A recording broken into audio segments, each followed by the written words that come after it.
Hi, எல்லாத்துக்கும் வணக்கம். இன்னைக்கு பங்குனி உத்திரம் ஏப்ரல் 1 அன்னைக்கு எடுத்த வீடியோ தான் இது. பங்குனி உத்திரம்ல என்ன ஸ்பெஷல்னு பாத்தீங்கன்னா, பங்குனி உத்திரம்ங்கிறது அன்னைக்குதான் எல்லா கடவுளுக்குமே திருக்கல்யாணங்கிறது நடக்கும். நம்ம சிவன், ராமர், சீதா, இனி எல்லா கடவுளுக்குமே அன்னைக்குதான் திருக்கல்யாணங்கிறது நடக்கிற நல்ல நாள். அன்னைக்குதான் நம்ம ஐயப்பனும் அவதரிச்சாரு அப்படின்னு சொல்லப்படுது. அன்னைக்கு நம்ம என்ன ஒரு வேண்டுதல் வச்சு முருகப்பெருமான நினைச்சு வழிபட்டாலும் அது நடக்கும்னு சொல்றாங்க. கல்யாணம் ஆகாதவங்களுக்கும் குழந்தை பேர் இல்லாதவங்க இந்த மாதிரி என்ன நினைச்சு முருகனை நினைச்சு வழிபட்டாலும் அது கண்டிப்பா நடக்கும். அன்னைக்கு சாமிக்கு பிடிச்ச நெய்வேத்தியம் ஏதாவது செஞ்சு நெய்வேத்தியம் செஞ்சு நம்ம படைக்கலாம். சக்கரை பொங்கல் முருகனுக்கு பிடிக்கும், அதனால சக்கரை பொங்கல் செஞ்சும் கொடுக்கலாம். நம்ம விரதம் இருந்தும் வழிபடலாம். விரதம் இல்லாம நம்ம குளிச்சுட்டு சாமி கும்பிட்டு வீட்லயே பூஜை பண்ணிட்டு கோயிலுக்கு போயிட்டு வந்து நம்ம விரதத்தை கம்ப்ளீட்டும் பண்ணலாம். விரதம்ங்கிறது நம்மளோட இஷ்டம்னா எந்த முறையில வேணா எப்படி வேணா இருக்கலாம். ஆனா இப்படிதான் இருக்கணும்னு கடவுள் நம்மள கேட்கல. சோ நம்மளுக்கு பிடிச்ச மாதிரி கடவுள் நம்மளுக்கு ஏத்த முறையில நம்ம கும்பிடலாம். நான் சிம்பிளாவே சுண்டல் வீட்டுல இருக்கிறத வச்சு சுண்டலை நெய்வேத்தியமா செஞ்சு படைச்சிட்டேன். சிம்பிளா சாமியும் கும்பிட்டு முடிச்சிட்டோம். வீட்டுல இருக்கிறவங்க ஃபேமிலியோடவே நான் சாமி கும்பிட்டு சீக்கிரமே முடிச்சிட்டேன். நம்ம இப்படி கும்பிடணும், அப்படிதான் கும்பிடணும், அப்பதான் நம்ம கடவுள் நம்மளுக்கு பிடிச்ச மாதிரி எல்லாமே செஞ்சு கொடுப்பாரு அப்படின்னுலாம் கிடையாது. அந்த பங்குனி உத்திரம் என்ன ஸ்பெஷல்னா, அன்னைக்குதான் பௌர்ணமியும் சேர்ந்து பங்குனி மாதத்துல உத்திரம் நட்சத்திரத்துல வர்றதுனால அந்த நாள் ரொம்பவே முக்கியமாவும் ஸ்பெஷலாவும் இருக்கும்.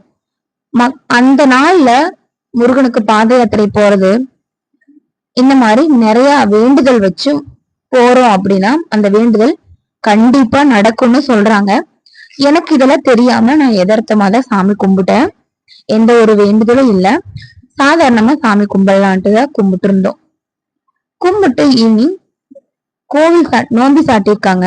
சரி ஒரு சின்ன வேலையா போலான்ட்டு தான் போனோம். அன்னைக்குதான் கம்பமும் போட்டிருந்தாங்க. சரின்னு போகல. நிறைய குழந்தைங்களுக்கு தேவையான கேம்ஸ், ராட்டினம் இது எல்லாமே வச்சிருந்தாங்க.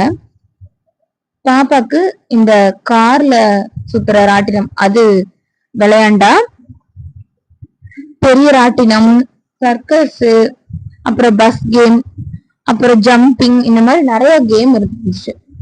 அதெல்லாம் இன்னும் ரெடி பண்ணல. குழந்தைங்களுக்கு மட்டும் இப்போதைக்கு அவங்க செட் பண்ணி வச்சிருந்தாங்க. அது மட்டும் அவன் விளையாடிட்டு வந்தான். அப்பவே நிறைய கிரௌடா தான் இருந்துச்சு. இன்னும் செட் பண்ணாததுக்கு முன்னாடியே நிறைய கூட்டம். ஃபுட்மாலும் நிறைய போட்டிருந்தாங்க. ஐஸ்கிரீம், நூடுல்ஸ் இந்த மாதிரி சின்ன சின்ன கடைங்க, அப்புறம் குட்டி குட்டி பிளாஸ்டிக் ஐட்டம்ஸ் கடை, இந்த மாதிரி நிறைய ஐட்டம்ஸ் கடை எல்லாமே போட்டிருந்தாங்க.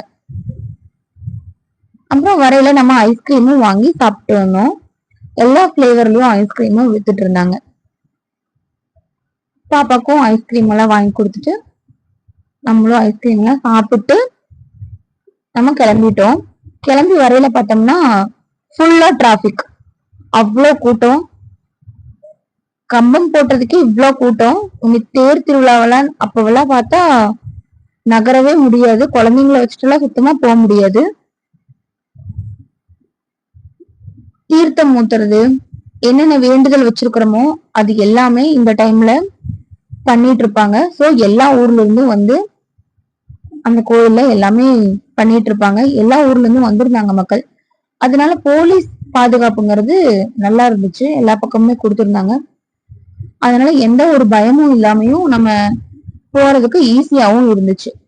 கோவில் நல்லாவே அலங்காரம் பண்ணி நல்லா லைட் செட்டிங் இதெல்லாமே டெக்கரேஷன் பண்ணியிருந்தாங்க.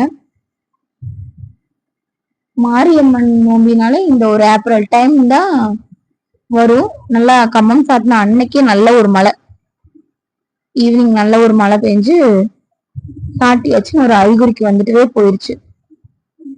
ஸோ வரையில இதெல்லாம் பார்த்துட்டு ஒரு ரவுண்ட்ஸ் எல்லாம் போயிட்டு நம்ம வீட்டுக்கு வந்துட்டோம். இந்த வீடியோ உங்களுக்கு பிடிச்சிருக்கும்னு நினைக்கிறேன். தேங்க்ஸ் ஃபார் வாட்சிங்.